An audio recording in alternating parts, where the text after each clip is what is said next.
बिस्मिल्लाहिर्रहमानिर्रहीम। अस्सलाम वालेकुम नाज़रीन, आप यूट्यूब चैनल देख रहे हैं। मैं इमरान खान हूँ।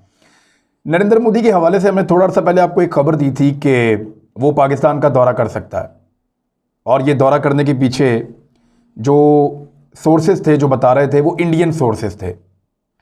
इंडियन सोर्सेज ने इस बात को कंफर्म किया था कि भारत और बांग्लादेश की वजह से पाकिस्तान में सार्क कॉन्फ्रेंस नहीं हो पा रही 2016 से।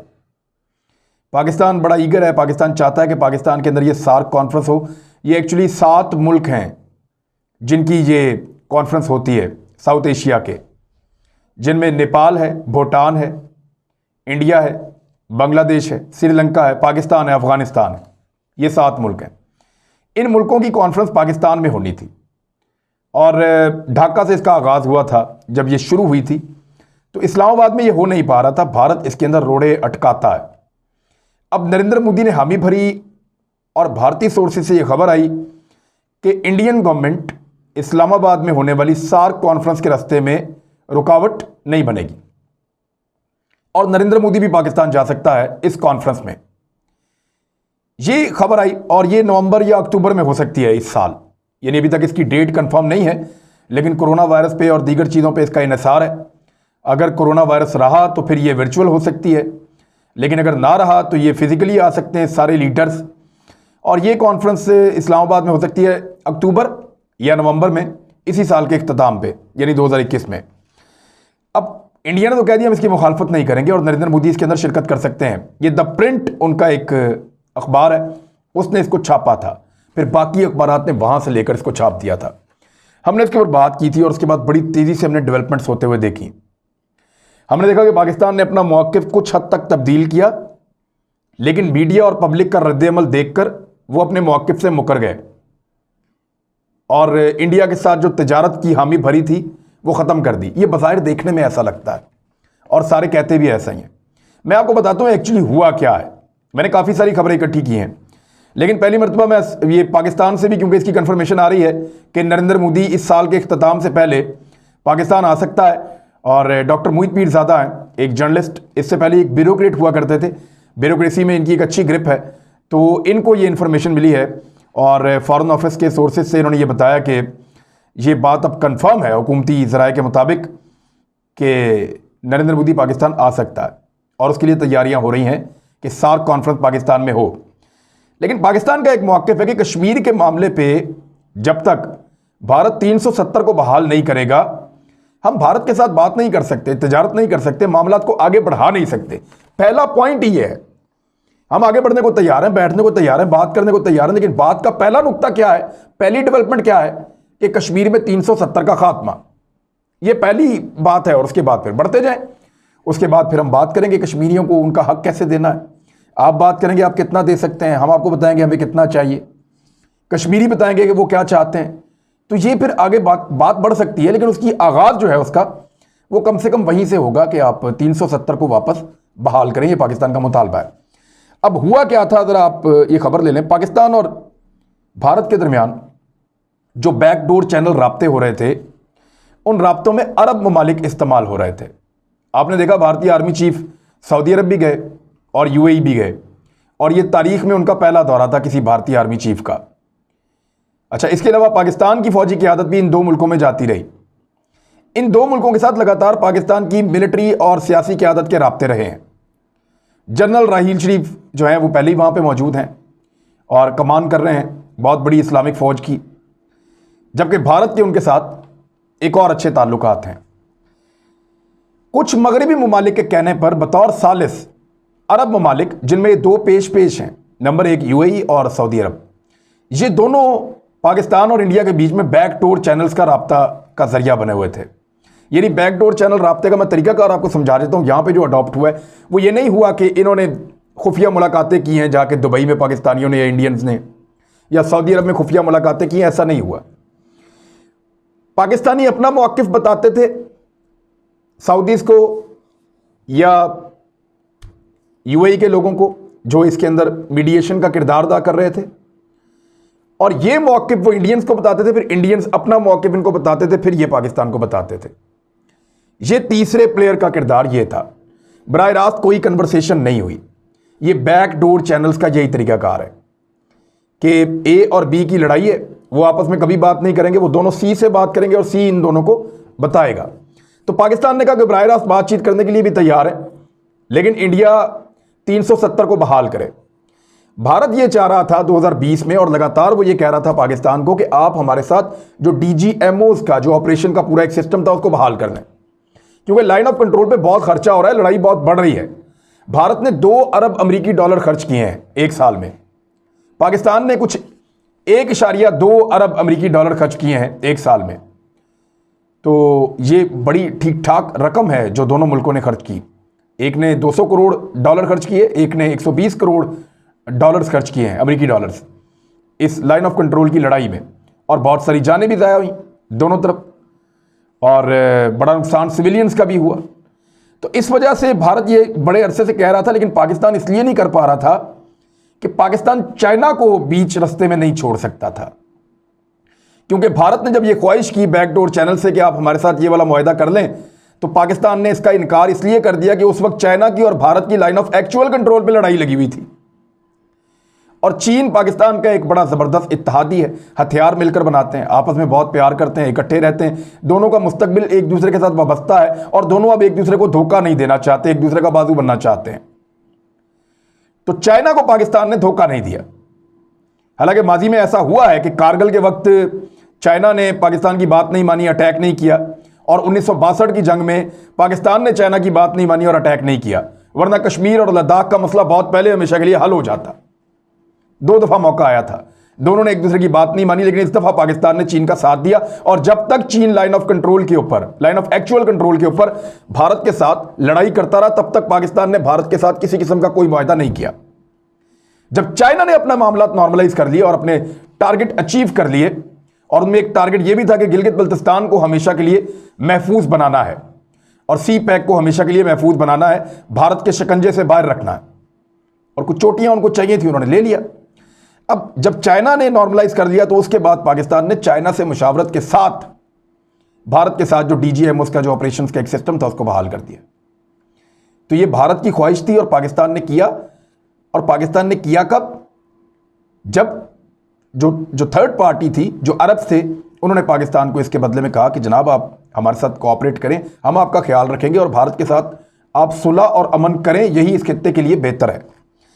अब रूस भी यही चाहता है कि पाकिस्तान और भारत की लड़ाई ना हो, चाइना भी यही चाहता है कि पाकिस्तान और भारत की लड़ाई ना हो। वो सब ये चाहते हैं कि इस खित्ते के अंदर अमन रहे, क्योंकि अगर ये 2 मुल्क लड़ेंगे तो यहाँ की डेवलपमेंट तबाह हो जाएगी कई दहाइयों के लिए, इस पूरे खित्ते की। अगर ये मुल्क पूरी फुल फ्लैज जंग लड़ते हैं और खुदा ना खास्ता मामला एटॉमिक हथियार इस्तेमाल करने तक आता है, तो कई दहाइयों तक के लिए ये पूरा खित्ता मफलूज हो जाएगा। और जो मगरबी ममालिक हैं वो अपनी बका के लिए चाहते हैं कि ये 2 मुल्क ना लड़े, क्योंकि अगर ये लड़ाई फैली तो ये हर तरफ फैल जाएगी और मगरब को इसमें कूदना पड़ेगा और इसके असरात मगरब तक जाएंगे, खासतौर पर यूरोप तक। तो उनके लिए भी बड़ा डिफिकल्ट है। वो ये चाहते हैं कि लड़ाई ना हो पाकिस्तान और भारत की। तो भारत की ख्वाहिश पाकिस्तान ने पूरी की, लेकिन तब की जब चाइना भारत से अपने फ़ायदे हासिल कर चुका था और पाकिस्तान ने चीन का साथ दिया और चीन की मुशावरत से ये किया। अब ये होने के बाद भारत ये चाहता है कि पाकिस्तान भारत के साथ ताल्लुकात को मुकम्मल तौर पर नॉर्मलाइज कर ले, लेकिन पाकिस्तान ये कर नहीं सकता। पाकिस्तान के ऊपर जो अरब ममालिक हैं उन्होंने दबाव बढ़ाया, और अरब ममालिक का दबाव आपके सामने हमारे पर बहुत ज़ोरदार तरीके से आता है। हमारे लगभग कुछ 40 लाख से ज़्यादा लोग वहाँ काम करते हैं। पाकिस्तान में जो सबसे ज़्यादा बैरून मुल्क से पैसा आता है वो सऊदी अरब और UAE से आता है। तो हम उनको नाराज़ कर नहीं सकते, फिर हमने उनके पैसे भी देने, उनसे तेल शेल भी लेना होता है। तो इस वक्त हमारी पसली इतनी तगड़ी नहीं है। तो हुकूमत पाकिस्तान ने, अब ये पाकिस्तान की हुकूमत का एक पॉलिटिकल बड़ा ज़बरदस्त स्टेप था, मैं आपके सामने पहली दफ़ा रख रहा हूँ, इसको गौर से सुनिएगा। इन्होंने किया क्या?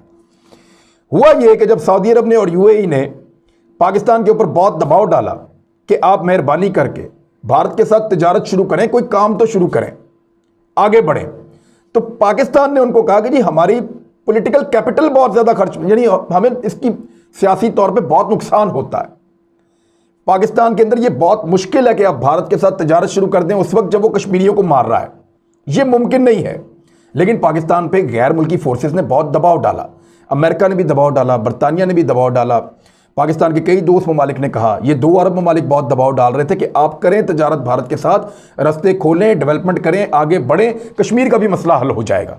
लेकिन पाकिस्तान ये कहता है कि इन तमाम चीज़ों से पहले कश्मीर का मसला हल किया जाए, क्योंकि ये पाकिस्तान की आवाम कबूल नहीं करेगी। भारत में मैं आपको बता देता हूं कि अगर उनकी 1.25 अरब से ज़ायद की आबादी है तो कश्मीर उन सबका मसला नहीं है। लेकिन पाकिस्तान की अगर 22 करोड़ की आबादी है तो कश्मीर 22 करोड़ पाकिस्तानियों का मसला है, क्योंकि ये बुनियादी तौर पर पाकिस्तानियों का जो नज़रिया है इसके क़याम का, इस मुल्क के, उसका एक जुज़्व है। और ये जो तकसीम हिंद का एजेंडा है उसका एक नामुकम्मल बाब है। तो इसलिए पाकिस्तानी जो है 22 करोड़ के 22 करोड़ कमिटेड हैं, कायदे-ए-आज़म मोहम्मद अली जिन्ना के कहने के मुताबिक, कि जनाब कश्मीर पाकिस्तान का हिस्सा है, इसको पहले हल करें। पाकिस्तान की गवर्नमेंट ने दुनिया को ये दिखाने के लिए कि आप इसका रिएक्शन चेक करें, फौरी तौर पे एक कदम उठाया। इक़्तिसादी राब्ता कमेटी से इसकी अप्रूवल दिलवा दी कि जनाब हम कपास और चीनी इंडिया से मंगाने वाले हैं, सिर्फ दुनिया को ये बताने के लिए, देखें जी हम आपकी बात मान रहे हैं, हमने ये स्टेप ले लिया। और फिर उसके बाद जो मीडिया के अंदर ले दे हुई, जो आवाम के अंदर रद्द अमल आया और जिस किस्म की इसकी कवरेजेस हुई, वो सारा रिकॉर्ड जो है वो सारी दुनिया के सामने।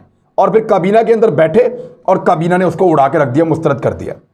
तो फिर पाकिस्तान ने दुनिया को ये बताया कि ये इतना आसान हमारे लिए नहीं है, यानी अपना टारगेट भी अचीव कर लिया, उन दोस्तों को नाराज़ भी नहीं किया जो चाह रहे थे कि आप भारत के साथ ताल्लुकात को नॉर्मलाइज करें, और उनको ये पैगाम भी दे दिया कि हम ये करना चाहते हैं, देखिए हम करने की कोशिश भी करें तो पाकिस्तान में ये हो नहीं सकता, क्योंकि पूरा पाकिस्तान ये समझता है कि पहले कश्मीरियों को उनका हक दो, उसके बाद भारत के साथ अच्छे ताल्लुकात बनाओ, कोई एतराज़ नहीं है।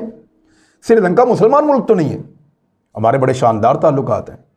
ये जो साथ आपके चाइना है, मुसलमान मुल्क तो नहीं है, भाइयों जैसे ताल्लुकात है, शानदार, ज़बरदस्त।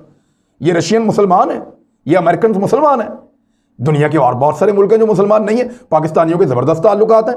तो इंडियन से क्यों नहीं हो सकते? हमारे ताल्लुकात हो सकते हैं, लेकिन कश्मीरियों के खून की कीमत के ऊपर नहीं हो सकते। ये पाकिस्तानियों का नज़रिया है। अब नरेंद्र मोदी अगर आता है पाकिस्तान, तो उससे पहले उसको 370 का कुछ करना पड़ेगा। अगर तो वो 370 का कुछ करके आता है तो फिर तो उसके लिए जगह है, और वो आए और आकर यहाँ पे आसानियाँ ही आसानियाँ हैं। लेकिन अगर वो ये नहीं करता तो याद रखिएगा कि कई कई सालों की मेहनत जो सियासतदानों ने की है इंडिया और पाकिस्तान में, कई कई सालों तक जिन्होंने दिन रात मेहनत की है दोनों मुल्कों को करीब लाने की, वो चंद मिनटों में ज़ाया हो जाती है जब तक कि कश्मीर का मसला खड़ा है बीच में। चंद मिनटों के अंदर छोटी सी चिंगारी जो है वो आग लग जाती है। तो इसलिए कश्मीर को हल किए बगैर भारत और पाकिस्तान आगे बढ़ जाएं, ये नेचुरली हो नहीं सकता, चाहे इसकी ख्वाहिश कोई भी रखे, दुनिया के बड़े बड़े स्टेक होल्डर्स रखें। ये बात पाकिस्तान की फौज भी जानती है, पाकिस्तान की हुकूमत भी जानती है। अब आ जाए कश्मीर के अंदर एक नया स्टेप लिया गया है वहाँ की पुलिस और फोर्सेस की जानिब से। उन्होंने ये किया जान छुड़ाने के लिए कि पूरी दुनिया में हमारी बदनामी होती है, हम लोगों को पायलट बुलेट्स मारते हैं, हम जाकर उनको लड़ाई करते हैं, घर घर तलाशी करते हैं, ख़वातीन की इस्मत दरी करते हैं, बच्चों को टॉर्चर करते हैं, लोगों को सड़कों के ऊपर तशद्दुद का निशाना बनाते हैं, सरेआम गोलियां चलाते हैं, और ये सारा कुछ रिपोर्ट हो जाता है। लोग हमें पत्थर मार रहे होते हैं, हमारा उनके साथ झगड़ा हो रहा होता है, कई जगहों पे हमारे फौजियों को मार पड़ रही होती है, वो सारा कुछ पब्लिक हो जाता है। तो उन्होंने मीडिया के ऊपर, ये मकबूजा कश्मीर के जो पुलिस चीफ हैं इंस्पेक्टर जनरल विजय कुमार, इनके पास बड़े इख्तियारात हैं, क्योंकि कश्मीर के अंदर भारत ने स्पेशल इख्तियारात दिए हुए हैं अपनी फ़ौज को भी, अपनी फोर्सेस को, पुलिस को, सबको। वो बड़े ख़तरनाक इख्तियारात हैं उनके पास। उन्होंने नए अहकामात और पाबंदियाँ जारी कर दी हैं मीडिया के बारे में। मंगल वाले दिन ये पाबंदियाँ लगाई गई जिस पर अमल दरामद शुरू हो गया।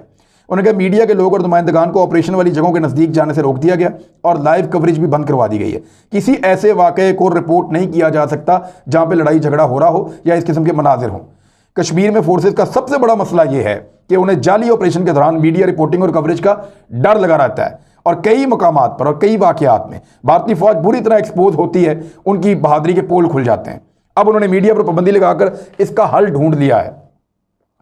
कोई ऐसा मवाद उन्होंने कहा ना दिखाया जाए जिससे उनकी फोर्सेस के, यानी इनकी फोर्सेस लोगों को मार रही हैं, कुट रही हैं, जलील कर रही हैं। मैं आपको एक वीडियो दिखाता हूँ छोटी सी, ये देखें। ये कैमरामैन बेचारा काम कर रहा था, ये भारतीय फोर्स का आदमी है, उसने क्या किया देखें।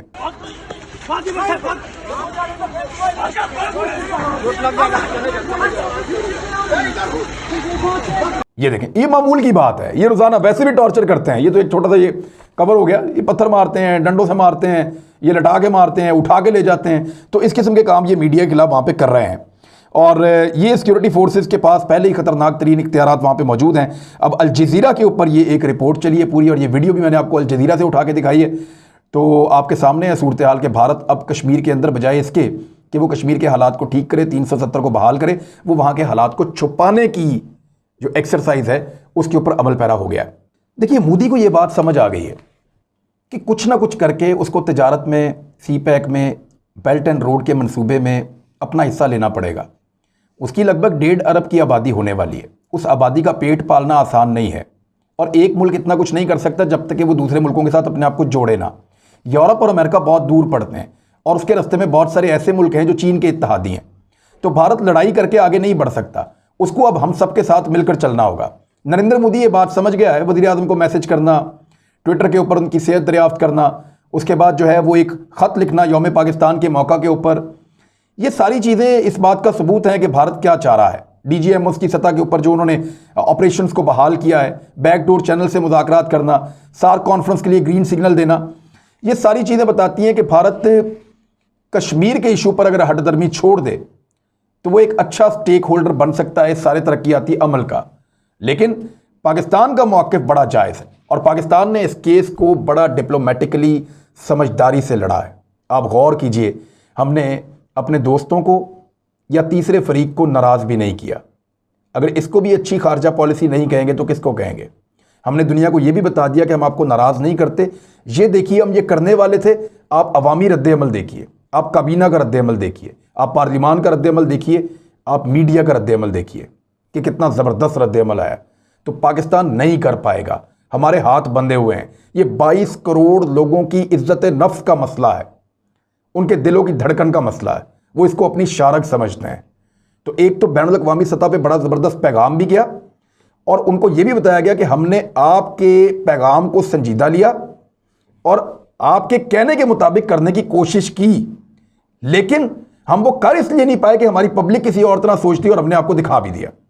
लिहाजा पहले कश्मीर फिर बाकी चीज़ें, यही पाकिस्तान हमेशा से कहता है। भारत ने जिस दिन ये मान लिया, ये पूरा खित्ता अमन का गहवारा बन जाएगा, और मेरे ख्याल में जो तीसरा गेयर लगा हुआ है ना, वो चौथा या पांचवां गेयर लग जाएगा इस खित्ते की तरक्की को। सिर्फ भारत हटदर्मी से बाज आ जाए और किसी मुमकिन लड़ाई से इस इलाके को, इस खित्ते को बचा ले, वरना हम तो तैयार हैं। अब तक के लिए इतनी, अपना ख्याल रखिएगा, इस चैनल का भी। अल्लाह हाफ़िज़।